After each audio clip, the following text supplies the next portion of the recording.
We are roughly a month and a half away from the 2025 trade deadline, and last year's was quite predictable. Bogdanovic was the most prominent player traded on deadline day after we saw Sika and Anobi move earlier in the season. This year, however, there's potential for some major trades, and I want to highlight a few of those names today, along with the general atmosphere leading up to this year's deadline. The first player that stands out in trade discussions right now is Jimmy Butler of the Miami Heat. It's been a peculiar narrative all year, starting in the offseason when Jimmy sought a max extension from Miami. However, Pat Riley and the Heat's front office were hesitant to grant that to Butler, citing his performance issues during the 2024 season. He suffered injuries during their first-round playoff exit against the Boston Celtics, and at 35 years old, his age raises concerns. Although he is under contract this season, he has a player option for 2026, which he has indicated he may decline to enter free agency. Miami chose not to trade him in the offseason, but there have been strange reports this year from Shams claiming that Jimmy wants to be traded to either the Dallas Mavericks, Houston Rockets, Golden State Warriors, or Phoenix Suns. In response, Jimmy's agent tweeted that this information is false. Shams countered, asserting the claims are accurate, and then reinforced the reports on Christmas Day that it appears the Miami Heat, while not trading him at this moment, will eventually move him at the deadline, which is unprecedented. The Miami Heat shared on Twitter a statement from Pat Riley declaring that they typically refrain from addressing rumors, but the mounting speculation has become a distraction for the team and is unfair to the players and coaches. Consequently, they will clarify that we are not trading Jimmy Butler. So we are engaged in a game of cat and mouse between Shams and his reporting against the Miami Heat's front office as a whole. However, this year, the Miami Heat are above 500 primarily due to the performance of someone other than Jimmy Butler, Tyler Herro. He has showcased all-star talent this year, recently hitting a game winner against the Orlando Magic and exhibiting remarkable offensive efficiency.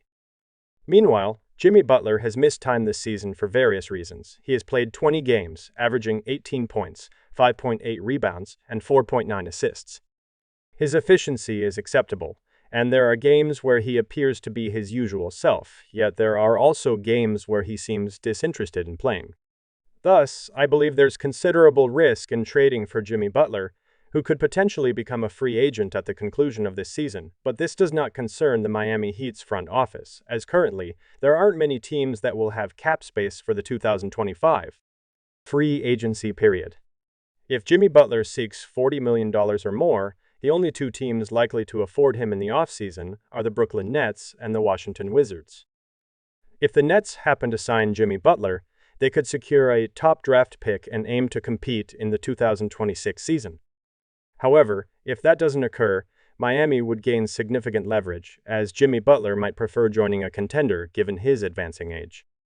This scenario could lead to a sign and trade, potentially bringing a valuable player or asset back to Miami in exchange for Butler moving to another team. This situation resembles how Butler arrived in Miami during the 2019 offseason, when they traded Josh Richardson to Philadelphia to acquire him despite lacking the cap space to sign him outright. Therefore, if Jimmy opts for any of these teams in the offseason, Miami is guaranteed to receive a trade package in return. One potential team interested in trading for Jimmy Butler this year, or during the offseason, could be the Golden State Warriors, who hover around 500 this season. They rank as a top 10 defensive team and perform at league average offensively, while vying for a play-in tournament spot. They could match salaries for Jimmy Butler after acquiring Dennis Schroeder in a trade with the Nets. They could include him in a deal to Miami, which might welcome a veteran like Schroeder. Additionally, they might include Andrew Wiggins in a trade, or for Jonathan Kuminga, who will be a restricted free agent at the year's end. It appears Golden State is eager to pair another big name with Steve Curry. They could have achieved that in the offseason with Lauri Markkanen, yet opted not to trade Brandon Poole, which they are likely regretting now. However, Jimmy Butler might significantly improve this team. I'm curious to see what Golden State does this season because Steve isn't getting any younger. He'll be 37 years old at year's end. If they aspire to give him one last shot, possibly getting another ring before retirement, they must go all in now. Unless they consider an alternative name, perhaps from New Orleans, Jimmy B could be their best shot. I believe all attention will be on the New Orleans Pelicans this trade deadline, resembling the Toronto Raptors last season when Pascal Siakam and O.G. Anunoby were on track to become free agents. They traded them to the Pacers and Knicks, and this season for the Pelicans, Brandon Ingram, arguably their top player, will be a free agent soon. He just signed with Rich Paul and Clutch Sports, and there was no extension made between him and the Pelicans previously, so they cannot afford to lose him. He was a key piece in the Anthony Davis trade. He had an impressive 2023 season with the Pelicans, which may not have met his expectations from last year, but prior to his injury this season, he was averaging 22 points, 5.5 rebounds, 5.5 assists, shooting 46% from the field, 37% from three, and 85% from the free throw line. An ankle injury will keep him sidelined for a little longer, but he is expected to return this season. However, the delay in trading Brandon Ingram due to this injury may have resulted in a loss of value, especially considering he could command $50 million or more annually in the offseason. Yet, New Orleans can't afford to lose him without compensation, prompting me to question whether desperate teams like the Golden State Warriors or the LA Lakers might present a compelling package to acquire Brandon Ingram. Might Miami attempt to trade for him and possibly set up a three-team trade involving Jimmy Butler? Are Memphis or Minnesota willing to engage in a deal for someone of his talent? Despite potential overpayment on his next contract, he remains 27 years old and in his prime, capable of serving as a secondary shot creator and overall scorer for a team moving forward. I'd love to see Detroit take a chance on Brandon Ingram. Trent Langdon was the GM in New Orleans with Brandon Ingram before moving to Detroit, and I believe he could serve as a great number two alongside Cade Cunningham. However, acquiring him would require financial commitment, and you wouldn't want to sacrifice valuable assets for Ingram only for him to depart in free agency. This situation should resemble the trade for Pascal Siakam, where you relinquish good assets for players but are confident about securing an extension afterward. Recently, another trade candidate emerged as Rich Paul, De'Aaron Fox's agent, met with the Sacramento Kings to discuss their future and methods for establishing a winning team and culture, with Fox involved. Fox declined an extension from the Kings last offseason and will be a free agent at the end of the 2026 season, meaning he has this year and next year left on his current contract. A key player drafted 5th overall in the 2017 draft, he's one of Sacramento's most significant stars this century, potentially their best when all is considered. Unfortunately, this year, the Kings have been notably underwhelming, sitting 5 games below 500. Scoot Henderson recently hit a game winner against them. They're mostly a league-average defensive team, but rank in the top 10 for offense.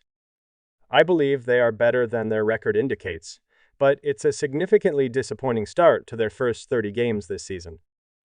With DeMar DeRozan, acquired during the offseason, Keegan Murray has been underwhelming offensively, but Fox and Sabonis have remained consistently solid as they have been previously. Kevin Huerter continues to experience a down year similar to last season, so I believe De'Aaron Fox will be an important player to watch this year. If the Sacramento Kings continue to fall in the Western Conference, they might be more inclined to trade DeRozan, as he doesn't align with the timeline of Sabonis and Fox like Fox does with this team's identity. This season, Fox is putting up all-star level statistics, averaging around 26 points, 5 rebounds, and 6 assists over 30-plus games, shooting 48% from the field. He delivered a 60-point performance recently. I still feel he is underrated by the national media because he plays in the smaller market of Sacramento, and I think many teams would be interested in De'Aaron Fox, willing to give notable assets if he were on the trading block. 2 Texas teams come to mind. The Houston Rockets, who may part ways with Fred VanVleet, have numerous draft picks and possess young talents like Reed Shepherd, Cam Whitmore, and Amen Thompson, which could be very appealing if they could package 1 or 2 of those players in a trade. Even Jabari Smith Jr. could be part of the deal if they prefer to keep Amen or Thompson. Thus, Houston could propose a strong package for Sacramento that would also allow the Kings to remain competitive, even if they let go of De'Aaron Fox. This Western Conference has improved significantly since their 3-seed finish in the 2023 season, particularly after last year's play-in tournament loss.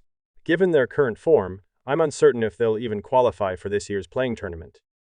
San Antonio might be an intriguing team if they aim to pair Wemby with a number 2 option now, especially since Wemby is averaging 25 points and 10 rebounds this season. The Spurs may be performing better than expected in Wemby's second year, so it's the ideal moment to bring in a co-star. They have valuable young players like Devin Vassell, Jeremy Sochan, and Stephen Castle, plus a wealth of draft picks. I think one of the Texas teams, either Houston or San Antonio, could be a compelling landing spot for De'Aaron Fox.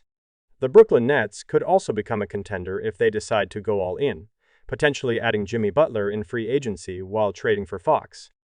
Toronto would also be an exciting destination for him, considering their young talent. Additionally, one of the Florida teams, such as Miami or Orlando, might seek to make a significant move. There would likely be a robust market for De'Aaron Fox if the Sacramento Kings choose to make him available, with teams likely driving up the price, resulting in an appealing return for Sacramento if they decide to move Fox, especially in the offseason. I firmly believe it will be a seller's market.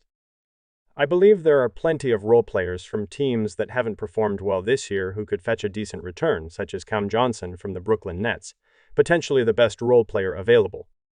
Cam Johnson has excelled beyond just a role player this season for Brooklyn, averaging 18.2 points, 4 rebounds, and 3 assists per game, while shooting nearly 50% from the field and 43% from three-point range.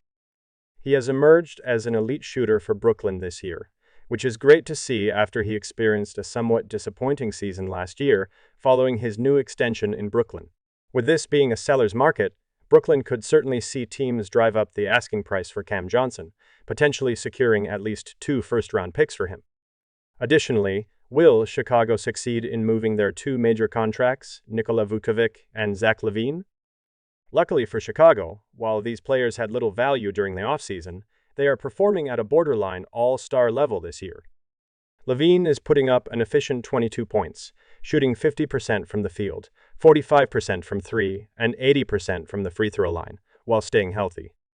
He could serve as a very appealing number 2 or number 3 option for a playoff team, though the challenge is his $43 million annual salary. Thus, if a team like Golden State wanted LaVine, they would need to trade away either Andrew Wiggins or Draymond Green. I don't envision them pursuing that. A fun option could be the LA Clippers, though I doubt they can match the salary. They might consider enhancing the Norman Powell position with Zach LaVine, which could be intriguing for LA, although it definitely poses a risk. The Lakers would also be an option, since they can easily align with Zach LaVine's $43 million salary using D'Angelo Russell's expiring contract, along with Gabe Vincent, Jared Vanderbilt, and Rui Hachimura, who all earn substantial amounts. The question is whether they want another shot creator alongside LeBron and a deep. The Nuggets have been linked to players like Brandon Ingram, Zach LaVine, and Jimmy Butler in trade talks, as Jamal Murray has performed decently this year, but he's not quite the Jamal Murray we remember. They recently extended him and Aaron Gordon, making them unlikely trade candidates. The most likely person to move is Michael Porter Jr. Meanwhile, what's the market for Nikola Vucevic, who makes $20 million this season and $22 million next year, yet is shooting impressively at 45% from 3, averaging 20 points, 10 rebounds, and 3 assists on 58% shooting? I know Phoenix has shown interest in Vucevic, but they must get creative due to being over the second apron, meaning they need to shed more salary than they can absorb. Unfortunately for them, Yusuf Nurkic earns less than Vucevic, but they might trade their 2031 first-round pick. If they're a team in need, I believe the Utah Jazz, Portland Trail Blazers, and Washington Wizards can part ways with some of their veteran contracts this year, which could benefit them in a seller's market. Could the Minnesota Timberwolves possibly trade Julius Randle, who has a player option for next season? Similar to Jimmy Butler, he might leave via free agency, and I think he's served as a solid number 2 for them, definitely a different role than what Karl Anthony Towns played last year. Could they consider trading him since they likely won't deal McDaniels, DiVincenzo, or Naz Reid, and certainly not Rudy Gobert, as they recently signed him to an extension? So yes, I believe this year's trade deadline will be quite intriguing. I anticipate a significant move before the deadline, like the trades we witnessed last year involving Raptors stars. Feel free to share your trade deadline predictions or thoughts on the current market in the comments below. If you enjoyed this, I'd appreciate a thumbs up and subscribe if you haven't already. I'll see you all in the next one. Peace.